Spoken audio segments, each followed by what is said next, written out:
You may know about the genocide done by Israel against Palestine, right? Not just stop there, they are also doing crimes against Palestine. They create a skin bank from their Palestinian prisoners. It started a long time ago, but recently it's starting to pick up again.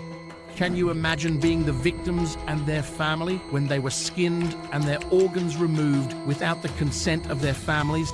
This is proof of the evil done by Israel with their skin bank. We will talk about it, so stay tuned. So, there is a facility that helps some people save their skin. Usually they give them a skin graft, and Israel has the largest skin bank in the world.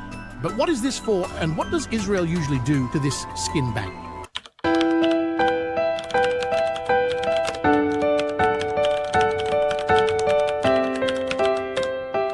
Skin bank is a medical facility that provides skin to some people who need it. It's intended for people with burns or those affected by skin cancer. So the main function of a skin bank is to harvest, process, preserve, and supply human skin graft. Simply put, it's similar to how the blood bank works if someone needs it, whether it's caused by cancer, burns, or other actions that leave them in need of a skin graft. The skin bank will help with the new skins taken by the donors to save that person's life. So if this skin bank has a lot of skin graft stocks, it will help them quickly resolve and save a person. Well, Israel has this skin bank. This is not just a skin bank, this is the largest skin bank in the world. Yeah, they have 170 square meters of skin grafts. It's a fantastic number, right? They started this project in 1986 under the supervision of the military medical sector of the occupation army and have been active until now. But there are some weird things in this skin bank, not just about how many stocks they have, but where do they get them?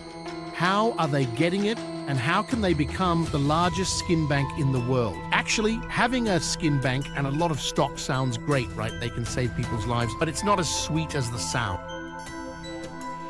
Israel's skin bank is the largest skin bank in the world, surpassing America's, which started 40 years earlier, but Israel's population is smaller than America's. So, where did they get the donors?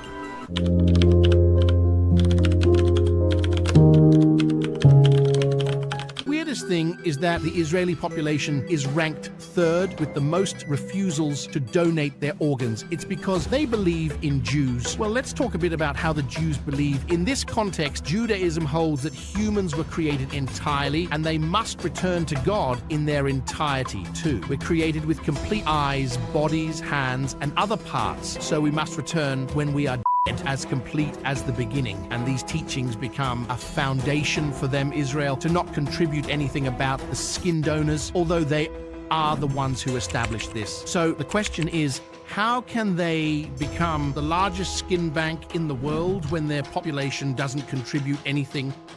As we know, Israel's genocide in Palestine has become bigger now. Well, they indiscriminately, young, old, men, women, even children. But they did not just stop here, they also stole their and took the organs to keep in their skin banks. Israel was killing Palestinians to harvest organs from them. In fact, the Muslim majority Palestinians also have the belief to return fully to their God. This is one of the cruelest forms of violence practiced by Israel. Actually, this skin bank was undisclosed in the 2000s, but since the genocide Israel is doing to Palestine is getting worse, many people keep an eye on it. Dr. Mira Weiss, in her book On Their Bodies, said that around 1996 and 2001, she was at the Abu Kabir Forensic Institute in Tel Aviv to do some scientific research.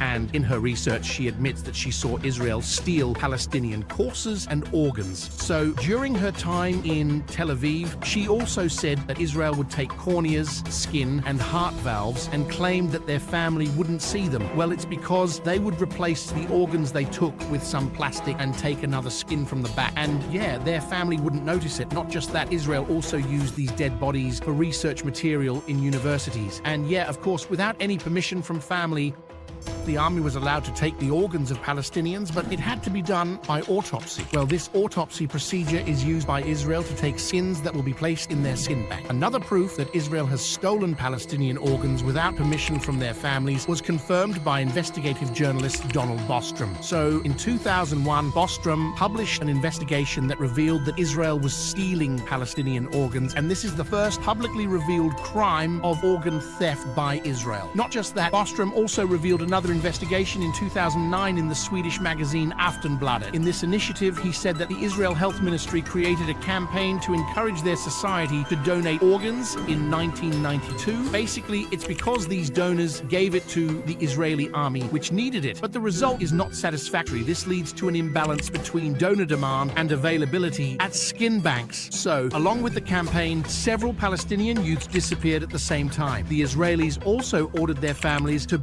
bodies at midnight without a proper funeral procession. This is just one of the Israel crimes against Palestine, not just the genocide and another attack. They don't even hesitate to do everything they can to get what they want from Palestine. Yeah, we're getting tired of this, but crimes like this should be known by everyone. But despite all of this existing evidence, Israel has never denied doing this horrible thing to the Palestinians. So why do they deny it? And how have they changed now?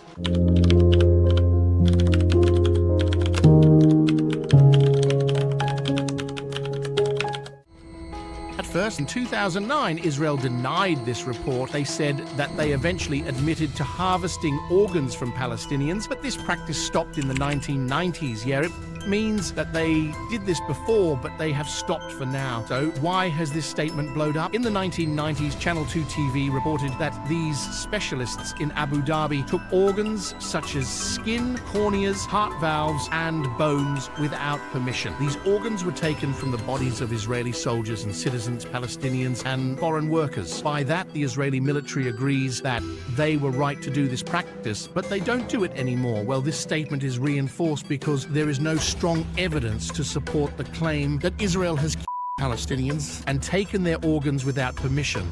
The Israeli ministry also defended its practice as being based on legitimate permits. This is also supported by one of the studies conducted by an anthropologist, Mirav Fezis. He said in his book entitled On Their Bodies that they took organs from the bodies of Palestinians. But is it true that they stopped this practice and have not continued it? Since the skin bank has become the biggest skin bank in the world, it feels like there's an imbalance between these two things. Yeah, actually, the answer is what we talk about in the beginning. They might still do it now.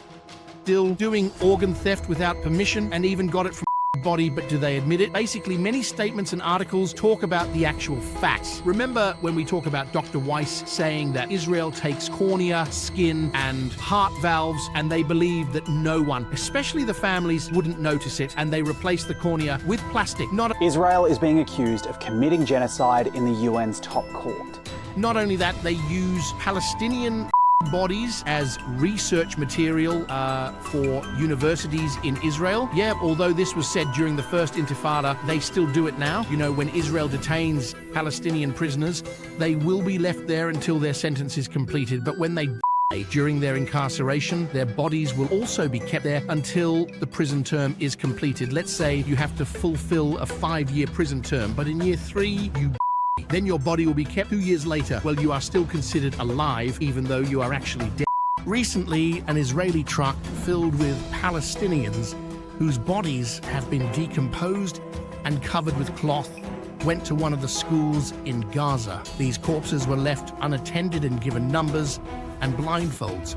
And worse, they were also handcuffed. One of the citizens of Gaza found it unintentionally when he cleaned that area, and after some investigations, this corpse is believed to be a Palestinian by Israel. Another example is Kader Adnan, a Palestinian political prisoner famous for protests who goes on a hunger strike. So Adnan went on his last strike, which became his longest hunger strike in 84 days. His hunger strike then brought to him on May 2nd, 2023, and after their death, Adnan's family waited for most of the day to take their son, but never met the good result. Also, as expected, Israel kept Adnan's body for 277 days before giving him to his beloved family. After listening to this, we can just pray about Palestine. They deserve a better life and a better right? They are also humans like us who have feelings and hearts. And yeah, about Israel's crime, I can't say anything again. It's beyond my mind. So that's the evidence about the crime Israel committed. We're getting tired, of course, seeing Palestinians suffer a lot. And Israel is still taking advantage of them. We don't know when it all will end, and we can't predict what crazy treatment they will do to Palestinians in the future. We never know. And that's all our discussion today. We will meet in another interesting video, so don't forget to subscribe and turn on the notifications so you don't miss any videos. Bye.